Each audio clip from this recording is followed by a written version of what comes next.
Millet Marvels, changing the way world eats by Tenali Double Horse.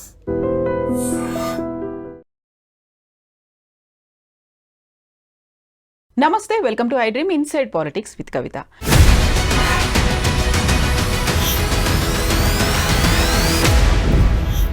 Kaleshwaram ప్రాజెక్టులో అవకతవకలు జరిగాయి అనే ఉద్దేశంతోనే రాష్ట్ర ప్రభుత్వం పీసీ ఘోష్ కమిషన్ని ఏర్పాటు చేసింది. ఆల్మోస్ట్ 700 పేజీల రిపోర్ట్ని ఇచ్చింది పీసీ ఘోష్ కమిషన్. అయితే బీఆర్ఎస్ పార్టీకి అభ్యంతరాలు ఎందుకున్నాయి? హైకోర్టుకి మాజీ మంత్రి హరీష్ రావుతో సహా మిగతా లీడర్లు ఎందుకు వెళ్లారు? అభ్యంతరాలు యాక్చువల్గా పీసీ ఘోష్ కమిషన్లోనే ఇర్రెగ్యులారిటీస్ ఉన్నాయి అనే వాదన బీఆర్ఎస్ ఎందుకు చేస్తోంది? మనతో పాటుగా ఉన్నారు పొలిటికల్ అనలిస్ట్ వి ప్రకాష్ గారు. ప్రకాష్ గారు నమస్కారం అండి. కాళేశ్వరం ప్రాజెక్టుకి సంబంధించి ఒక మానస పుత్రిక లేకపోతే ప్రతిష్టాత్మకమైనటువంటి ప్రాజెక్టు, 1 కోటి ఎకరాల మాగాని చేయించాలి ఇవన్నీ అన్న తర్వాత కాంగ్రెస్ ప్రభుత్వం మాత్రం అవకతవకలు జరిగాయి, అక్కడ ఇర్రెగ్యులారిటీస్ అనేవి ఉన్నాయని పీసీ ఘోష్ కమిషన్ ఏర్పాటు చేసింది. రిపోర్ట్ అయితే వచ్చింది, బట్ దాన్ని రద్దు చేయాలి, అందులోనే అవకతవకలు ఉన్నాయని బీఆర్ఎస్ ఎందుకు అంటోంది? సాక్షాత్తు కేసీఆర్ గారు, హరీష్ రావు గారే పోయారు హైకోర్టుకి. ఆశ్చర్యం ఏంటంటే ఇర్రెగ్యులారిటీస్ మీద ఎంక్వైరీ జరపాల్సిన పీసీ ఘోష్ కమిషనే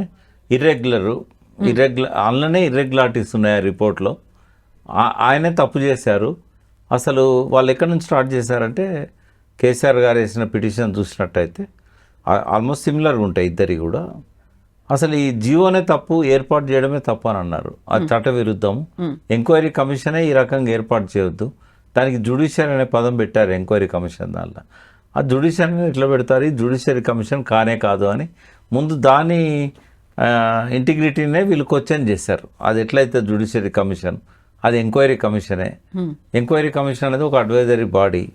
దోషులను నిర్ణయించే అధికారం ఆ ఎంక్వైరీ కమిషన్కు ఉండదు.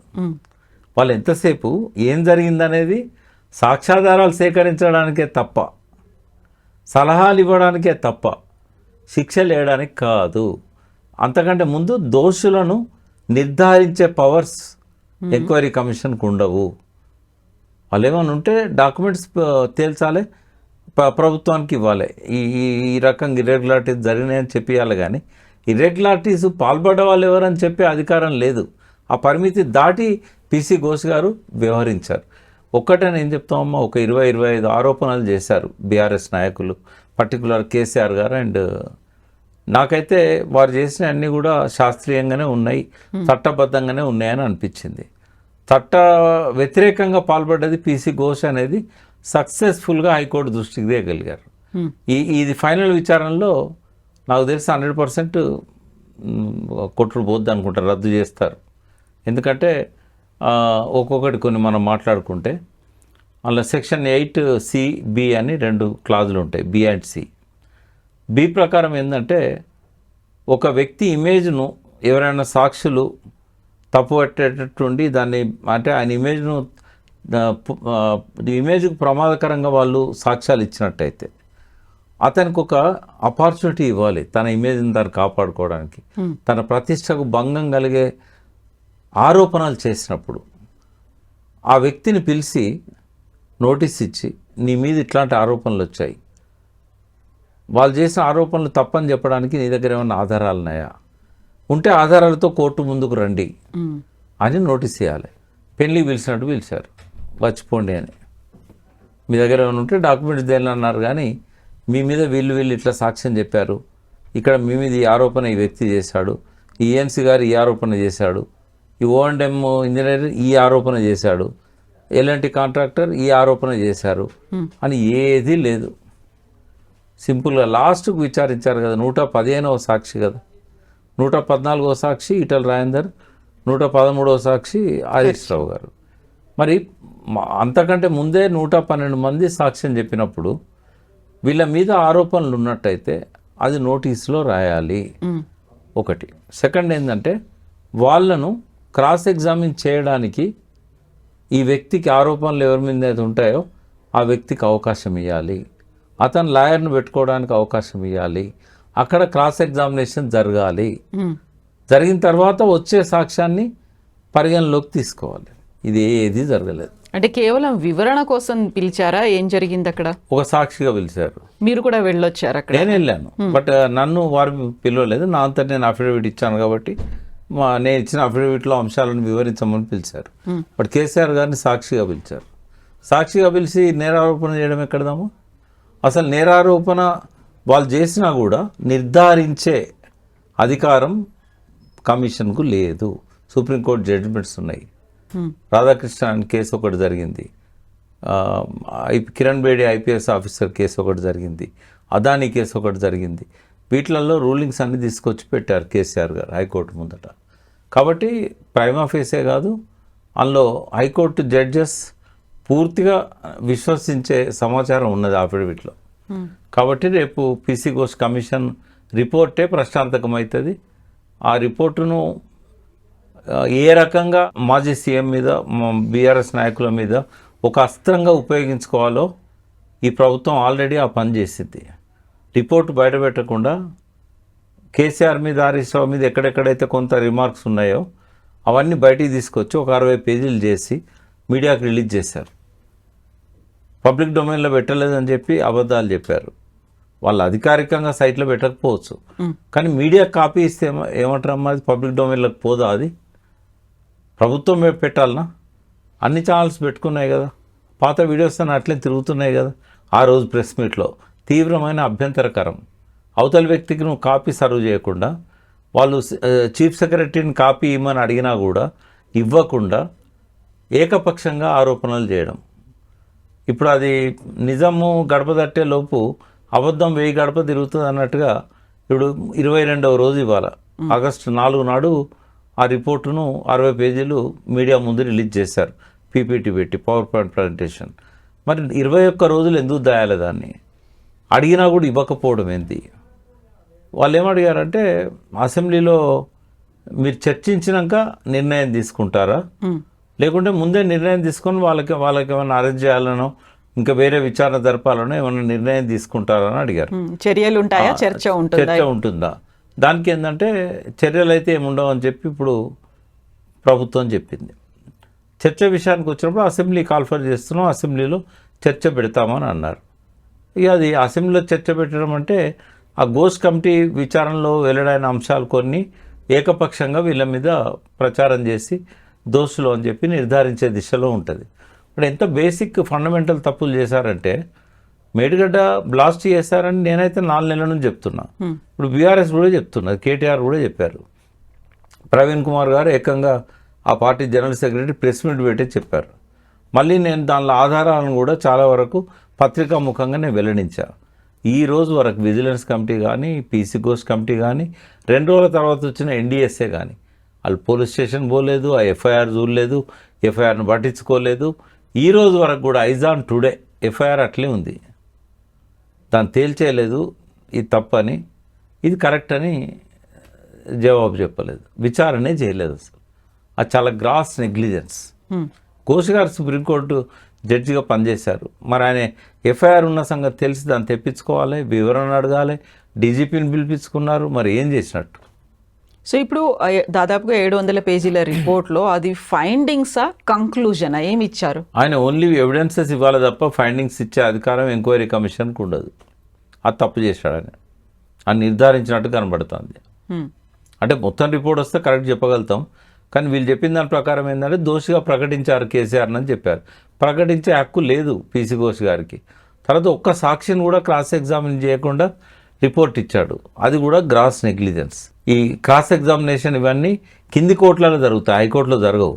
ఆడ ఓన్లీ ఆర్గ్యుమెంట్స్ అడ్వకేట్ల మధ్య జరుగుతాయి. బట్ ఆయన ప్రాక్టీస్ అంతా హైకోర్టులనే జరిగింది. బట్ అదొక పెద్ద తప్పు ఆయన చేసింది.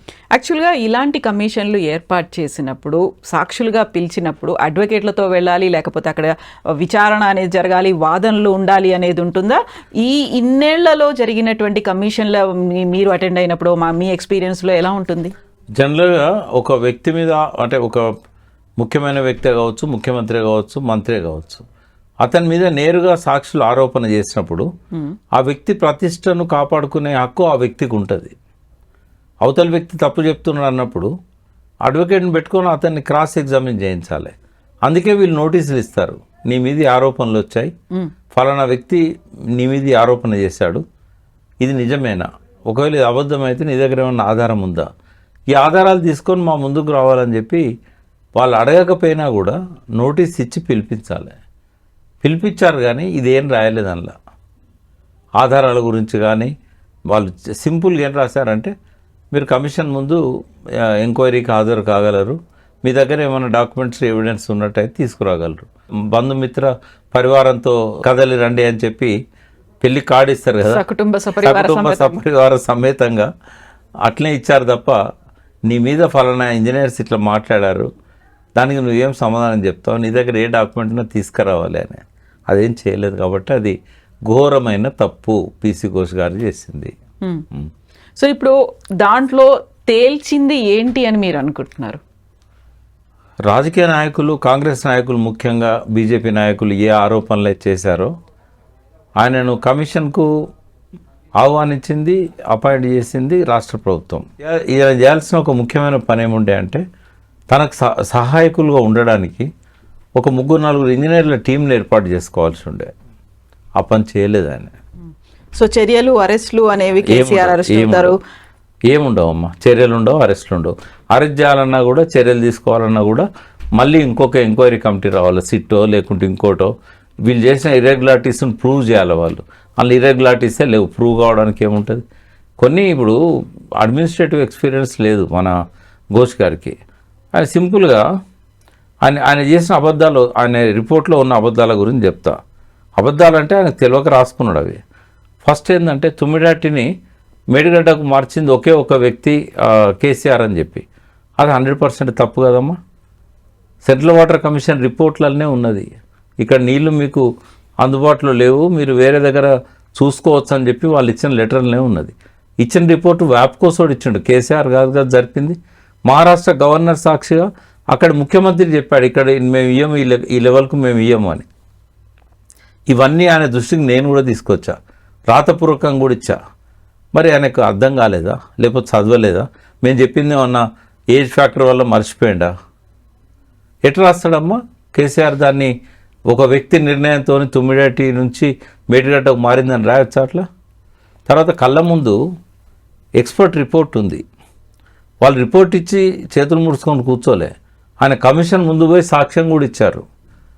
అలా స్పష్టంగా చెప్పారు, మేడిగడ్డను మేము వద్దనలేదు, మేడిగడ్డ నుంచి మిడ్ మానేర్కు నేరుగా నీళ్ళని తీసుకుపోవడాన్ని అది ఎక్స్పెన్సివ్ అవుతుంది, అది వయబుల్ కాదు. ఎందుకంటే మైన్స్ ఉన్నాయి, coal mines, open cast mines ఉన్నాయి, అండర్ గ్రౌండ్ మైన్స్ ఉన్నాయి, ఆ రూట్లో తీసుకుపోవడం కుదరదని మేము చెప్పామని చెప్పి వాళ్ళు రిపోర్ట్ ఇస్తే కేసీఆర్ ఎక్స్పర్ట్ రిపోర్ట్ను పట్టించుకోలేదు. అది మేడిగడ్డ కాస్ట్లీ అని చెప్పినా కూడా దాన్నే కట్టాడు, వయబుల్ కాదని చెప్పినా దాన్నే కట్టాడు. ఏం రాతలమ్మా అవి? ఒక సుప్రీంకోర్టు జడ్జి అట్లా రాయొచ్చా? నేనే అండర్లైన్ చేసి ఆయనకి ఎక్స్ప్లెయిన్ చేసిన. 3 పేజీలలో ఉన్నది సార్, మేడిగడ్డను వాళ్ళు వద్దని లేదు, మేడిగడ్డ కట్టమని చెప్పారు, 100 మీటర్ల కేసీఆర్ కట్టాడు, వాళ్ళు 105 కట్టమన్నారు, వాళ్ళ మాట అంటే ఇంకా ముంపుకు గురయ్యేదని చెప్పి నేను స్వయంగా చెప్పాను. నాకు ఆ రిపోర్ట్ ఇవ్వమన్నాడు, తీసుకున్నాడు. నేను రాసిన అఫిడవిట్లో కూడా దాన్ని బాగా ఫోకస్ చేశాను అంశాన్ని. అర్థం కాదా? నీటి లభ్యత లేదని సిడబ్ల్యూసీ లెటర్ కూడా దానికి సపోర్ట్గా పెట్టాము ఎవిడెన్స్గా. అది చూసి కూడా ఎట్లా రాస్తాడమ్మా? ఇక మరి పిచ్చి రాతలు అనకపోతే ఏమంటాం వాటిని? నేను కూడా బాగా డిసప్పాయింట్ అయ్యాను. మీ ముందే చెప్పినా నేను, ఘోష్ గారి మీద నాకు గౌరవం ఉంది, మంచి రిపోర్ట్ వస్తుందని. అంటే ఈ రాజకీయ నాయకులను ప్లీజ్ చేయడానికి రాసిండా? ఆయన అయితే మ్యానిపులేట్ కాడు, డబ్బులు తీసుకునే వ్యక్తి అసలే కాదు, మేనేజ్ కూడా కాడు. మరి ఎందుకు ఆయనకు అట్లా రాయాలనిపించిందంటే అవగాహన లోపం, పరిశీలన లోపం, మెమరీ పవర్ లేకపోవడం, ఇరిగేషన్ మీద అవగాహన లేకపోవడం, ప్రాజెక్టుల గురించి ఎప్పుడు పట్టించుకోకపోవడం, తెలియకపోవడం, ఓ టీంను సపోర్ట్గా పెట్టుకోకపోవడం, టెక్నికల్ నాలెడ్జ్తో పాటుగా అడ్మినిస్ట్రేటివ్ నాలెడ్జ్ కూడా లేకపోవడం. ఎందుకంటే ముందు క్యాబినెట్ డిసిషన్ తీసుకోకుండా కట్టిండు, రాటిఫై చేసుకున్నాడు కదా. ఎటువంటి అనుమతులు లేవు, అనుమతులు ఎందులో 17 అనుమతులు ఉన్నాయి, ఏ అనుమతి పెండింగ్ లేదు కాళేశ్వరానికి. ఇప్పుడు అన్ని అనుమతులు వచ్చిందంటే అది ఇల్లీగల్ ప్రాజెక్ట్ అవుతుందా? అన్ని అనుమతులు వచ్చిన తర్వాత ఇది క్యాబినెట్ డిసిషన్ లేకుండా కట్టిందని చెప్పగలుగుతాడా? క్యాబినెట్ డిసిషన్ లేకుండా అనుమతులకు ఎట్లా పోతాయి ఫైళ్ళు? తర్వాత రాటిఫికేషన్ తీసుకుంటే అది చట్ట వ్యతిరేకమా? ఇవన్నీ ఇప్పుడు సెక్రటేరియట్లో అనుభవం ఉన్న ఒక రిటైర్డ్ చీఫ్ సెక్రటరీని ఎందుకు పెట్టుకోలేదు తను ఇటువంటి విషయాల మీద అవగాహన ఇవ్వడానికి? అట్లాగే డిజైన్స్లలో అనుభవం ఉన్నవాళ్ళు, ఆపరేషన్ మెయింటెనెన్స్ ప్రాజెక్టులలో అనుభవం ఉన్నవాళ్ళు ఎంతోమంది రిటైర్డ్ ఇంజనీర్స్ ఉన్నారు కదా. ఈ రాష్ట్రాల్లో లేకపోయినా బెంగాల్ నుంచి తెచ్చుకోవచ్చు కదా. తనకు తెలియదా, ఒకటి చెప్తే వినడా, ఎదురుగా పెట్టినా చదవడా. ఇక ఆయన రాసిన రిపోర్ట్కి ఏం విలువ ఉంటుందమ్మా? ఇక వాటి క్వశ్చన్ చేస్తే కేసీఆర్ తప్పెట్లయితుంది? సో ఏం జరుగుతుంది అనేది వేచి చూడాల్సింది. ఏం జరగదు, వేచి చూడాల్సిన అవసరం లేదు, అవసరం కూడా లేదు కానీ. ఏమీ జరగదు. ఇది హైకోర్టులో మళ్ళీ రద్దు చేసే దిశగా ప్రయాణం అవుతుంది. పీసీ ఘోష్ గారికి నోటీస్ ఇచ్చింది హైకోర్టు.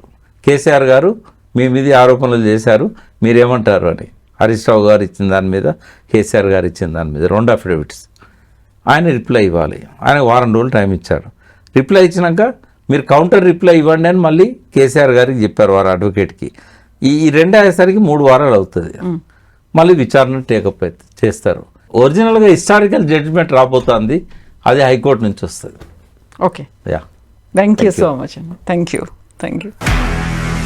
నిజంగా ప్రస్తుతం ఉన్నటువంటి సమాజం దేనికి ప్రయారిటీ ఇస్తుంది? ఆర్థిక సంబంధాల చుట్టూ మాత్రమే తిరుగుతోంది. మళ్ళీ ఎన్నికలంగానే చాలా విరక్తి కలుగుతాం. మంచి అనిపిస్తుంది కదా, లేడీస్ కూడా ఛాలెంజింగ్ జాబ్స్ చేసినప్పుడు చాలా బాగుంటది. ట్రాఫిక్ అసిస్టెంట్స్ గా నియమించిన ట్రాన్స్జెండర్స్ అందరితో సాల్యూట్ చేయించుకుంటున్నారు. ఫుడ్ డెలివరీ ఇవ్వటానికి వెళ్ళినటువంటి డెలివరీ బాయ్ అనిల్ పై కళ్ళ ముందు పెళ్ళండి